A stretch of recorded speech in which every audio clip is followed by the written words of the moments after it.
Thank you for joining me on my soapbox today. My name is Mindy Preffling, and I'm the Client Services Senior Manager for Spencer Ogden, a global energy and infrastructure recruitment agency.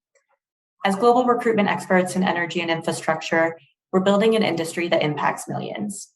We provide leading recruitment services to our clients and candidates, creating careers to power a sustainable future. The SOapbox Series is a podcast that we've launched to have open discussions with thought leaders in the renewable energy industry to discuss the human element behind our industry and the challenges we face in recruiting, retaining, and promoting top talent, especially as it pertains to diversity, equity, and inclusion. My guest today is Kiran Kumaraswamy, the VP of Growth for Fluence. Fluence is the result of two industry powerhouses and pioneers in energy storage joining together to form a new company dedicated to innovating modern electric infrastructure. In January 2018, Siemens and AES launched Fluence, uniting the scale, experience, and financial backing of the two most experienced icons in energy storage.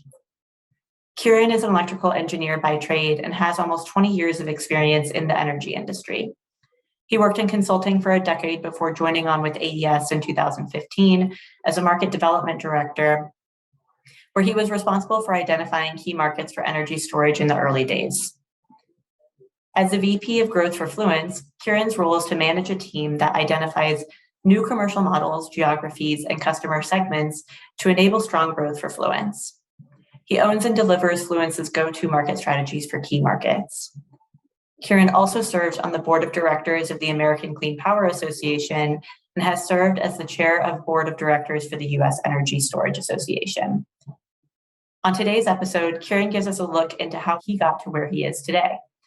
Some of the best advice he was given as a young professional was, for whatever body of work you engage in, be the best at it.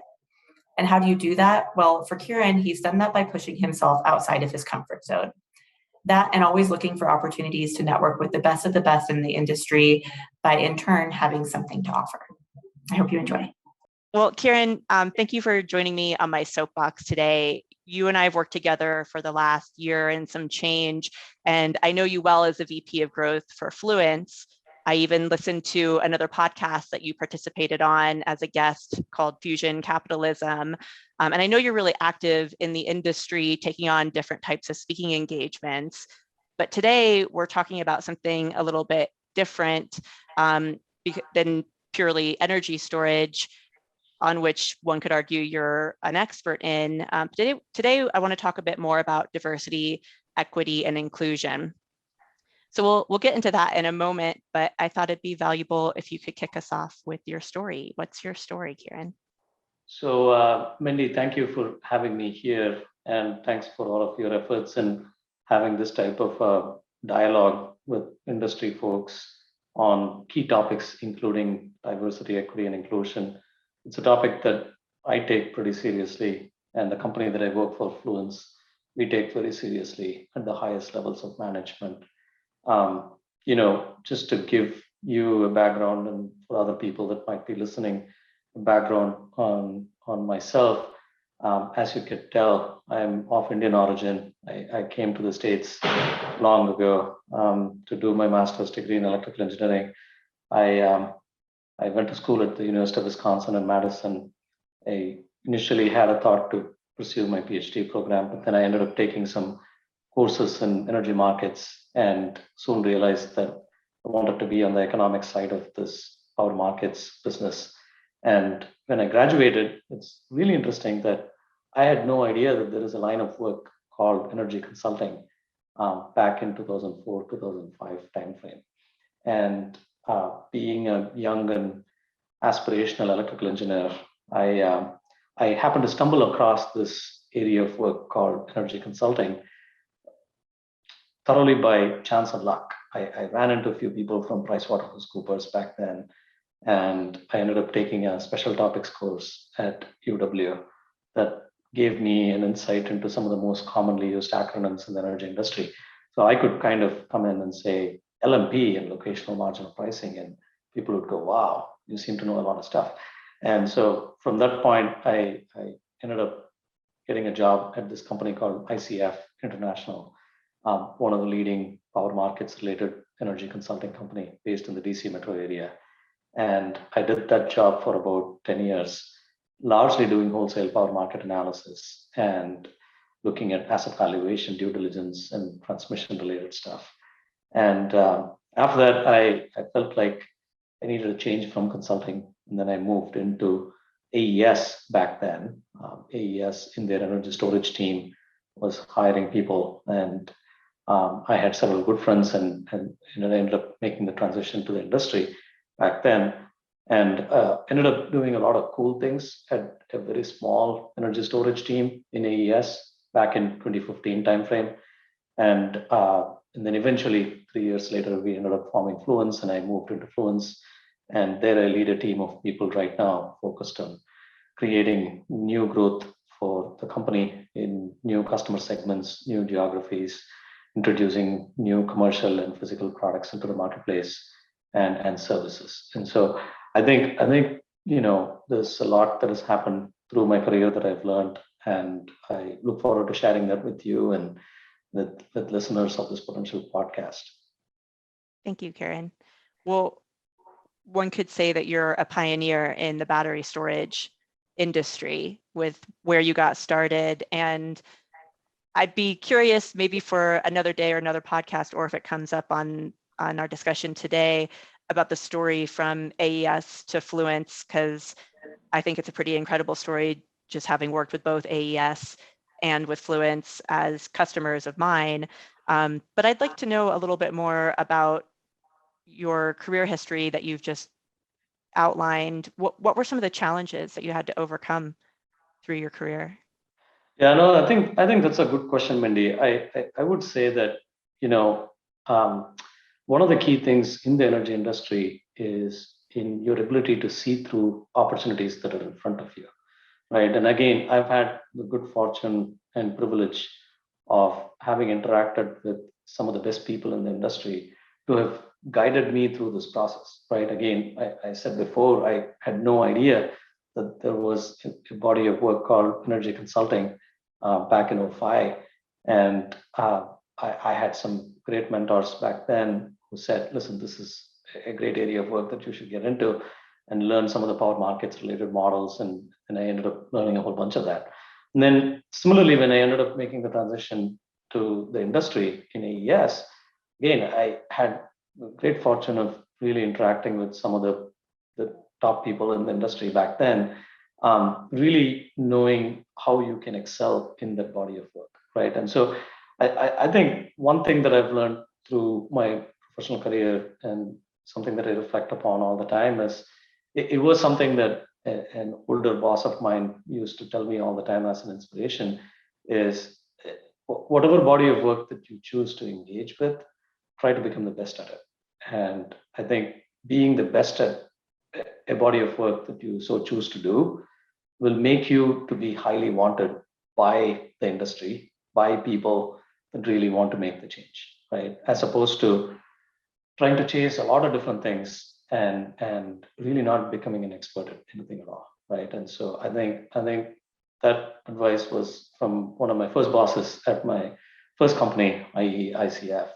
And I did take that to heart to some degree. And I do attribute a lot of my professional success towards that type of a mindset in terms of making sure, even if you're digging really wide, making the effort and creating the focus to go deep enough in each of those areas, right? And so I think reflecting upon myself, I would say that has paid rich dividends for me over my professional career.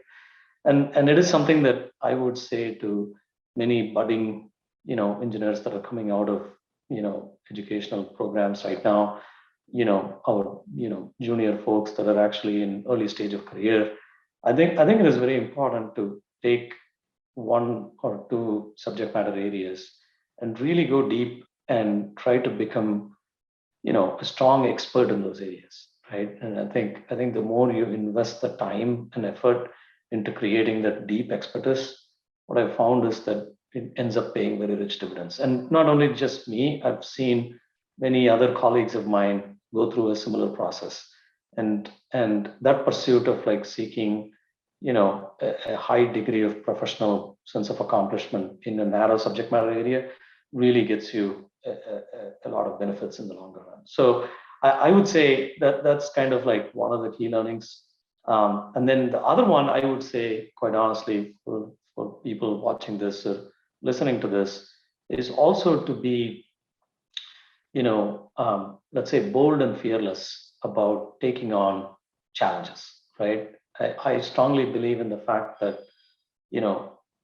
strong talent and strong aspiration has to meet with the right set of opportunity to create very beautiful things, right? And so you might have a lot of talent and a lot of skills, a lot of capabilities, but if you don't have the right type of opportunity, you don't have a channel to put all of that to use. The same thing, you might have the right opportunity in front of you. If you don't have the right skill or capability or talent to put against that, again, it doesn't match. And so both of these things need to come together in unison for you to actually, create professional success. And so I would say that sometimes what happens through the life of all of us and through professional careers is that opportunities show up, right? Opportunities show up. Sometimes they knock on your door. You have to have the knack of understanding when it is a real opportunity that you should grab by the horn and run with it, right? And I've seen people do it really well, and people doing it reasonably well, and people just turning a blind eye to it. And that's the sense that you need to develop over time. Is when those opportunities knock, I think you have to really take it and really apply the best and find a way to take meaningful risks to actually succeed in those, right? And I think that's a very important part. And it's also a culture where, particularly like in AES and in Fluence, we call it kind of, applied innovation, where we are taking on specific areas where we are really trying to find value for our end customers that we serve. And, if you fail fast, right? It's the fail fast mindset. And again, I think taking that type of an approach really can create a difference. And so in some, I would say, be alive to opportunities in front of you and look for the right set of opportunities to take on. Yeah, it sounds like you would advise people to be really purposeful in their pursuits, because it sounds like that's what you've done. Even though maybe you stumbled into energy consulting and you didn't know, maybe exactly what you were doing in that very moment or where you would be going with it, you sought out mentorship and advice from those that you admired, and then really put a plan in place to pursue the career that you ultimately now have. Yeah.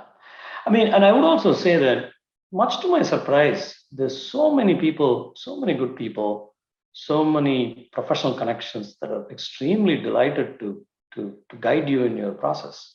Again, I've benefited from that firsthand myself. I would give that warmly to anybody that approaches me at any point in their career. People that would suggest, hey, here are like things that you should be thinking about, as the next steps. Here is potentially like things that you ought to be considering as like, next growth opportunities and stuff like that. I tell you, when I started in the energy storage industry, it was a much smaller industry. So it was a small group of people. Pretty much everybody knew everybody. Today it's a much bigger and wider industry globally. Back then it was like a much smaller and tighter industry. And so I would say that, over the course of time, I've gotten to know, from the customer side, from, the vendor side, equipment providers such as Fluence and regulators also, state and federal regulators have had the good fortune of developing relationships with many of them. And almost all of them would like to offer their 2 cents on, what you're pursuing. And so many times what I find is to overcome your own inhibition on reaching out for that, right? I think many times, particularly I see this more often now, Mindy, where we're all stuck in our home offices. We spin around our own axis and we fail to recognize the power that we have as a community of people that are pursuing clean energy, right? And I think that's significant, right? I think if you raise your hand and you say, listen, I'm at a crossroad, I'm thinking through like next steps, and I would like to have a chat with someone. There's lots and lots of good people, lots and lots of professional help that is possible. And again, I've been quite surprised with the level of support that I've gotten. I really, I've had the opportunity to serve on the board of ESA, some wonderful, wonderful people together with me on the board of directors of the Energy Storage Association. Of course, we merged ESA with ACP right now, the American Clean Power. And reflecting back then with the board experience at ESA, these are some wonderful industry contacts and connections that I've had, all of whom, more from a professional connection, they would feel utmost happiness by helping you out on any topic that you have, right, professionally. And so I think the key is, if you're a young professional in the industry, reach out and develop your network and raise your hand if you have a question. Genuinely raise your hand and connect with people. And as opposed to like random LinkedIn contacts, I would say be more purposeful in the outreach that you're seeking and make it more meaningful. I would bet you that people would respond to you. And again, each point where I forked in terms of career choices, people have come forward and really helped me think through, right? Here are like 3 different options in front of you. Here are pros and cons of each of them, and coached me along the way. All of it purely pro bono, only on a friendship basis, right? And so I think such is the power of this clean energy network that we have. And so I would say that is a key thing that people should make use of. Well, the industry is full of people that are really passionate about what they do. And I think, to your point, there's something in it for a mentorship or networking relationship for the other party, because that's kind of the key to networking, right? It's not just going and asking for something, but what can you offer in return? And so in this industry, I think there's a lot of opportunity for a lot of give and take when you're networking, and not to be afraid to pursue those relationships. Maybe if you don't have something to offer today, you could in the future, but there's a lot of people, you obviously being one of them, that want to help new entrants into the industry, and new talent rather coming into the industry. That's right. Yeah, and it is a complicated industry to some degree, right? Where career trajectories and pathways are not clearly well defined, like it is in the semiconductor industry or the IT and software industry, right? So what you have to find yourself through a maze of challenges to figure out where you actually belong in.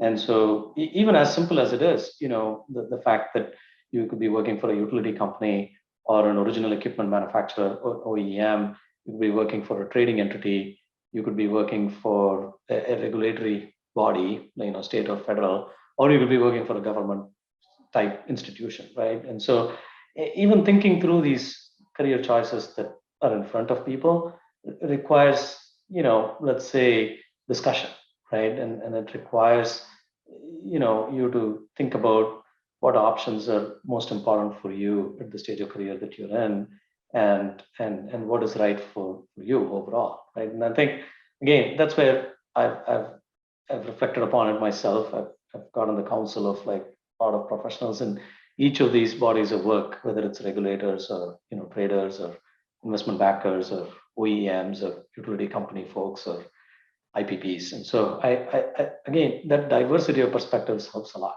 right? Mm-hmm. And I think that's why, if you're a young professional, knowing these type of choices, knowing where you can potentially go, and exploring them actively with people on the other side, I think really opens your mind. It really opens your mind towards what you ultimately enjoy doing. And ultimately, if you find that, then again, great things will happen, right? Because we associate a significant part of our life towards the work that we conduct professionally, right? And I think if that can be meaningful and rewarding, nothing better than that. That's how many great things are born. And so in order to find your hidden passion, right, where you actually really align towards, I think having these conversations would be really helpful. Yeah. So I wanted to talk about the growth in the industry, because you mentioned that the industry grew really rapidly since storage has come online, and it's growing at a fast clip right now. So with that, what challenges do you see for the industry with that rapid growth?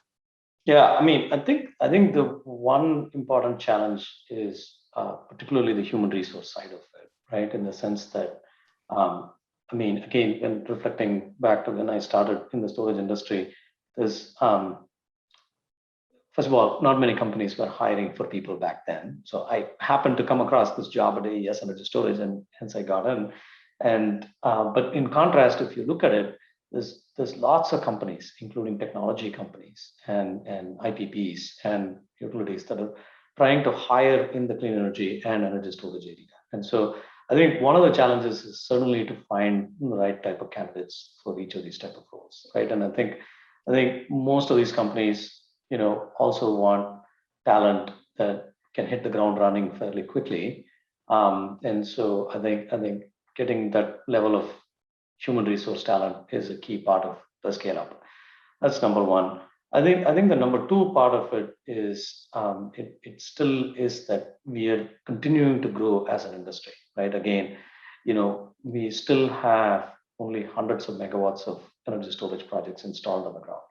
A lot more projects are going on in the field, right? And so I think I would say that the energy storage industry is still continuing to evolve, and the target that we have in front of us is getting to the scale of like where we get to like 100 gigawatts by 2030, right? And so that's a significant force, right? If we need to create that type of a force, we need to have a lot more muscle behind this industry in every capacity, ranging from technology and products to manufacturing and supply chain and logistics, to sales and marketing and all of these different functions, services, safety and quality, you name it. You just need to build a significant muscle in each of these functional areas for the industry to have the depth for it to actually get to the stage of maturity where you're operating like you're in the 50, 60, 70 gigawatt scale, right? And so I think that's the next thing that we have to crack open. I think the ingredients are there, but I think the industry is still in a very nascent stage in terms of building its bench capabilities on each of these functional subject matter areas, right? And I think if you reflect back on solar right now, we have very strong talent that's available on each of these areas. And so I think to myself that in the energy storage world, that's the type of thing that we are going to see. I mean, in part, we saw this in ESA's membership before we merged with ACP, is that the sign of maturity of these industries is that you see more number of players coming together as an ecosystem of the broader industry, right? Just like what happened in the wind industry, you have turbine blade manufacturers and people that service the turbine blades, people that do logistics for the turbine blades. Just on like one component of the industry itself, a subspectrum of companies begin to show up, and a subspectrum of talent begins to show up. The same was beginning to happen in the energy storage world too. We were beginning to see that it's not just the OEMs and the IPPs and the utility companies, but additional companies that were innovating on the edge of it, right? Things that belong to the industry, on the serviceability of these assets, on financing these assets, on providing insurance for these assets, and doing advanced digital analytics on these assets. And so we started seeing this influx of companies that are innovating on the fringe of the main technology. And that's always a great sign, right? Because again, it tells you that the industry is maturing to a point where it creates opportunities for people to innovate on every section and every spectrum of the society, right? And so I think that's a key challenge for us to attack head on in the near future. It's a really exciting time to be in this industry for everything that you talked about. Like there's still a lot of trial and error and innovation, as you said, in the industry that needs to be ironed out. But there's also a big opportunity for talent coming into the market to get in at the ground level. And just like you did, where you got to come in and like really get to see the industry grow, which also takes a certain type of individual that's comfortable with that discomfort, with that uncertainty. That is an important piece of it, though. I think like in most companies or ventures like this, you would have to embrace a little bit of discomfort. We in a classic sense at AES and Fluence, we call it, you're almost at the edge of the branch. You feel like you're about to fall down, but you haven't quite fallen down yet. So, and I think it's the same type of an approach that you need to take, where you're challenging yourself continuously. And if it feels too comfortable, it's not the right place, because you have to challenge yourself to feel a little bit of discomfort consistently. I mean, whether you want to call it stretch goals or your performance goal cycle, or being at the limb of the tree, whichever analogy you want to pick. But yeah, that is an important part of it. And again, reflecting on myself, the opportunities that have come in front of me, they've all come in front of me because I've embraced that level of discomfort. Right? Mm-hmm. I tell you, and I think for people listening also, it's an important thing. If it doesn't come naturally to you, that's okay. But just start cultivating the habit of just embracing it, right? And I think the first time it'll feel very uncomfortable for you. I think the second and third time you'll embrace it. It's fine. You'll realize how to get to terms with it.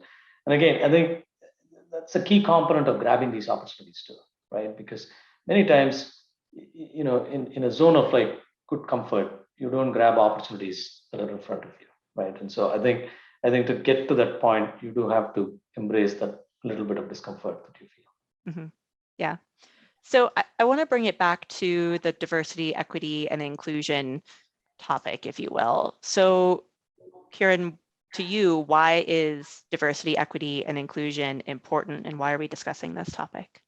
I mean, for me, it's extremely important, Mindy. I have a team that I manage right now. At every level of Fluence, we invest in making sure that we build a team that's like fairly diverse and highly inclusive. I personally find benefit in a few areas. One is I find teams that are very diverse to be making very sound decisions, right? I think particularly when you embrace DE&I as a topic, I've consistently seen decisions that get made through a highly collaborative approach with very diverse teams, yielding much better results overall when you encourage that within the company. And so, for example, as a matter of operational item, the way we do it is that we tell people that we hire that their main job is to challenge many things that we're thinking about internally at Fluence, right? And so we don't hire people to come in and say yes to everything that we do. That would be pretty lame of us to do that. And so we tell people that they come in so that they can bring in their fresh perspectives and they challenge us in our thinking. And I do think that the internal challenge is the one that actually is the most important, right? I think we have to stand up to these challenges and have a healthy debate within the team, within let's say a company. And I think that this is where having very diverse and sections actually really helps make you very strong decisions. And then I think the second aspect to this that I've also realized, Fluence is a global company, and we are in 18 different countries or more number of countries. And I find that having, again, a very diverse team helps you develop different types of perspectives that help you look at the same opportunity from a different lens, right? And I think that I've seen many, many times through my professional engagement with Fluence and at AES. You might be looking at a problem set in a certain way, but having a very diverse group of people look at it, you always get different type of perspectives from that. So I would say that these are kind of key benefits from my perspective. And again, very, very fortunate and very blessed that in a company like Fluence, at the highest levels of management, our CEO takes this topic very seriously. We have metrics on this topic right now as a company. And I would say that we, in every effort for us in terms of hiring talent, we look at this very specifically. And so we are taking some very bold steps towards DE&I as a topic. And again, extremely delighted about what we are doing as Fluence. But I will tell you though that as an industry, we need to do a lot better. That's my general perception too. I've looked at the numbers on this overall as an industry, and I would say that there's room for improvement for us. Today, I would bet you that the numbers are not so high in terms of DE&I within the clean energy industry broadly in the US. And again, we stand to benefit by embracing this topic significantly. And so there's quite some room for us to grow into this as a broader ecosystem. Yeah. So diversity in thought and challenging the status quo is why DE&I is important. I mean, among other reasons, but kind of big picture reasons. So Kiran, what are you particularly proud of in your career? So again, I think, Mindy, this is an important thing. I don't think I've ever said this before, but again, for a person of Indian origin and first generation here in the States, I've had the fortune of testifying in front of the Federal Energy Regulatory Commission, the US FERC, a couple of times, and in front of the US Congress at the Senate and the House in total of like 2 times. And so it's an incredible honor and a significant privilege and something that I'm really proud about. I think the first time that I actually testified, it was a very emotional moment, to be quite honest, because it is not an honor that's bestowed upon on many of us. And so to be called in to share your expertise on this topic of energy storage in front of a House committee and eventually in front of a Senate committee was incredible honor, incredible, something that I reflect till date. And I've had amazing notes from congressmen that have invited me to these sessions, post these hearings, and hugely thankful for these type of opportunities that AES and Fluence has given me. And then the same thing with the Federal Energy Regulatory Commission. Think about it, it's the supreme body of regulatory authority in the country, and helping them make the right type of rules for the power industry through participating in these type of hearings. I think it's incredible. And over time, I gotten to know some of the commissioners fairly well back in the day. Commissioner Norman Bay, I got to know him fairly well through these type of interactions. Again, I think I would say that those are the type of things that I'm really proud about. And I would say that for most people listening in, in some degree, if I can do it, you all can do it too. So, again, it's just a matter of, flexing your muscle and being in the right place at the right time. And most importantly, embracing the discomfort that I talked about previously and grabbing the opportunity by the horn. If you do all these things, I think these opportunities will come to you. Yeah, that's good advice. I am certain I could not testify in front of FERC, but but I do appreciate the idea, and I do think other people can. How did you get that opportunity? Again, right place, right time, and then you just have to move quickly, right? And so I think many of these things happen because I happen to live in the Washington DC area. I happen to be thoroughly engaged in the trade association. Back then, it was the Energy Storage Association. So when a Senate staff member or somebody who's in the committee is reaching out, they usually reach out to the trade association in the industry. And so it came through the ESA back then. But then, like with most things, Mindy, this is why the speed and embracing the opportunity matters a lot. Is you have zero time to react. People say, well, the hearing is like next week. Can you show up? Can you provide written testimony in like 2 days? And so, you just have to be there and raise your hand and say, we got this, I'm going to make it happen, right? And so I think that's what I did. And so again, I think one of the corollaries from that experience, though, is playing a huge part in these trade associations too. Over the years, I've played a significant part in the trade and advocacy side of the business, interacting with other colleagues in the industry, right? And again, it has a dual benefit. You're advancing policy that enhances the industry overall. It also forms like very deep professional networks for you with similar like-minded people that work in different firms. And so again, I've embraced that a lot. And so that's how I landed the opportunity. Yeah. So you've given some advice throughout this episode to folks in the industry and maybe just career advice in general. But what advice would you give to maybe new college grads or folks that are trying to break into the renewable energy industry? I mean, I would say that, getting an idea of the basics of the energy industry would be very helpful. Again, reflecting on myself and in interviewing more people, I find that, if you know some of the basics of how the energy industry works, it's a huge plus. And I tell you, it's not very complicated to do.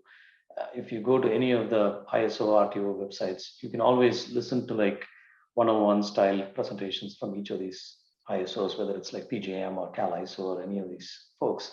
You can always get up to speed on like what some of the basics actually mean. And taking the time to actually learn that would really help you, paper pretty well in front of like a potential interviewer. And I would say that basic level of intelligence on some of the topics is an important plus. right? And so I think that would be one thing. And I think the second one I would also say is that there is a lot of companies, particularly there is a lot of young startups and technology companies that are beginning to show up. Getting associated with an early stage venture, an early stage startup technology company is probably the best experience for yourself. Why do I say that? I say that because these companies are, one, very hungry. Number two, they give you an opportunity to do so many different things without boxing you into a functional area. And so the learning potential in like 12 months or 18 months by getting associated with one of these type of companies is intense. You end up short circuiting your learning process significantly. What would otherwise take you like 4 or 5 years, you end up learning about it in like 12 or 18 months. And so I, I think it's incredible learning opportunity by embracing these type of ventures. Again, AES back in the day was a young startup. It was like 15 or 20 people. And I used to wear so many different hats in AES, in the energy storage team. Most of the things that I learned was mainly because there was no boundaries, or like there was no box around like, what I could do or what I could not do, right? Because it was a very small team, so much to be done. You end up wearing different hats, and then you end up learning a whole bunch of stuff in a very short span of time. So I would say that think about those type of opportunities in front of you, right? If you find those type of things, do not fear. Go in, because it's the best way to learn some of the basics of building businesses and learning about stuff that really matters in a short span of time. In my view, it turns out to be a golden opportunity, right? Associating yourself with that type of an opportunity for like even a short amount of time, let's say like 1 or 2 years, really brings the best in you. And then once you're after that, oh my God, you're just such a solid talent for the industry to pick, because you know about so many things from a practical perspective of how to conduct business. And because you were associated with a very small company, it's let's say not all theoretical knowledge that is like at a higher level, but it's all very grounded, right? Because it's all grounded in terms of how to operationalize a business, how to do business overall. And that puts you in like really good stead, right? Again, it teaches you good things, it teaches you bad things that you should avoid, and things that you should be watchful for. It teaches you both of it. So I would say look for those type of opportunities too. Yeah, that's great advice. So I'm curious, Kiran, what keeps you up at night? I mean, it's interesting, Mindy. I think we are living through like a very interesting, let's say, time frame of geopolitical uncertainty to supply chain challenges, and logistics related challenges, and price increases in every commodity, in inflationary environment. There's so much happening right now, and I reflect on it all the time. I think the industry is growing rapidly. We've cut a corner in terms of making sure that people understand the value of storage, and the applications of energy storage are beginning to show up in the markets that we serve. But still, I think there's work to be done, right? I think as an industry, some of these challenges that are impacting the broader economy also have an impact on our industry, right? And particularly the supply chain, the logistics related challenges, and some of the things related to the inflationary market that we're serving.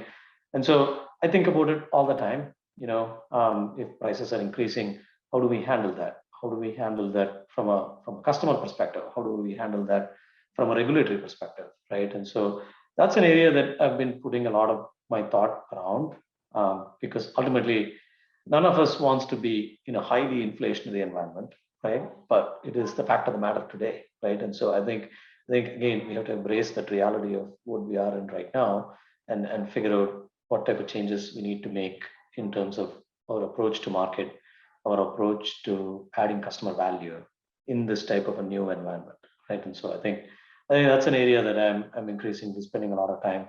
The other area really is the digital solutions. This is an area that we've really grown into as a company. And so we have this Fluence digital platform where we are kind of bidding these storage assets and helping customers potentially make more money with these type of assets. And so how do you combine this digital capability with the traditional capability of delivering a hardware and software solution into the ground, and bring these two pieces together to create a very strong commercial offering for the customer? I think that's an area that I'm spending a lot of time with my team on, because ultimately, these commercial structures to bring together the hardware, software, and the digital side have to come together in a highly integrated fashion to create maximum value for customers, right? And so today, I think it's happening, but I would say that there's still more rooms for tighter integration of how we bring those type of commercial structures into the market. And so I think that's an area that, particularly my team is spending quite a lot of time with some of our Fluence digital colleagues. And I think that's a very interesting area in itself, right? Because ultimately what's happening right now, Mindy, is that in all of these global markets, gas prices are so high, energy prices are high. And so storage is actually making quite a lot of money, right? Storage resources, whether it's in the Texas market, California market, or the UK market. Storage resources are making a lot of money, given that the marginal cost resource is a gas resource and gas prices are so high. And so I think we are living in a period where there is quite a lot of action that's happening. Some of the business cases for storage actually look very promising. But at the same time, we are having to contend with these challenges on supply chain and logistics and inflation and price increases. And so again, how do you bring these things together and find a way in which you can continue to grow the industry is where I'm spending my time. Yeah, that stands to reason. As the VP of growth, that would keep you up at night. How is the technology going to keep up? What do we need to do for these solutions to work? Yeah. So I'd like to know, at the end of every podcast, I run a segment called What's in It for Me. So Fluence, as we know, is growing with the industry. You all are hiring across different teams. Why should somebody consider working at Fluence? So one of the things that we take very seriously at Fluence is the mission that we serve, right? We think that energy storage is at the epicenter of enabling the clean energy transition, right? And so again, think about it this way, in every other commodity, we have storage embedded in those networks. If it's natural gas, if it's perishable goods, if it's data, if it's transportation models, you have storage embedded in those networks. And that's what creates the resiliency for those networks, right? So that when the farmer in Florida does not have a crop of oranges, it's not that our grocery store runs out of oranges. It's because we've embedded storage in those perishable goods network, right? And so these networks are inherently way more resilient. Energy is the only commodity where we've not created that resiliency because there's not embedded storage at every part of the network. And so we live in this paradigm of really matching demand and supply on an instantaneous basis. And if you don't match that, then bad things can potentially happen. And so for us, the mission is utmost importance, right? I think we've most of the folks that have been here at Fluence can speak to this. Deriving the satisfaction of having enabled the clean energy transition is a significant part. I myself spent a good fraction of my time at AES and Fluence, figuring out the value case for storage displacing gas-fired peaking plants, right? These are polluting gas plants that you keep online just for a few hours of the year, right? It just doesn't make any economic sense. Also doesn't make any environmental sense to keep these plants online. Energy storage, on the other hand, does the job a lot more effectively. So I would say that the mission focus really is a key factor that people should consider about Fluence, right? Here is a chance for you to truly be a part of the clean energy transition by associating yourself with a company like Fluence. The number two item is taking on incredible challenges and having fun. Having fun is a key value for Fluence. We say it, and sometimes people don't understand what we mean by that. What we mean by having fun is not going out for dinners or getting a drink after hours. That's part of the fun too. The key part of fun is more professional fun in the sense that you're taking on some really hard challenges for the industry and trying to solve them. In that process, you're having fun, right? It's not work that you would consider to be boring by any means, right? And so most of the times, if you ask almost everyone at Fluence, they're solving a very complicated problem, right? And again, people might think of it differently. If that's not you, then Fluence isn't the place. And so this is a place where we solve very, very complicated problems and have fun through that process, through our work, right? And so I think that part of it really creates a difference for Fluence too, right? So I would say mission orientation and the fun part of the work, and that is a key draw. And then finally, for me, if you ask me, what makes me a Fluent person, I think it's largely the people. Ultimately, I believe that most of the enterprises and corporations are made out of people, and our associations are around people. And so I have particularly enjoyed my time at Fluence in the type of leadership that we have, in the type of people that I interact with on a day-to-day basis. It's an incredibly smart and driven team. And that's what keeps me going, right? That's what keeps my motivation going in my ability to interact with this set of people. And I tell you, people challenge you all the time too. My team does that all the time to me, right? You provide a thought, they challenge you all the time. And so I think that's a key part of like our culture. And so I would say that for all those reasons, you should really think about working for Fluence. Great. I'm sold. Oh, that's great. No, thank you, Kiran. I really appreciate the time that you took to be on our show today. It's been really great speaking with you, and for you to have you share all this, I don't know, really great knowledge, really great advice. So I'm looking forward to publishing.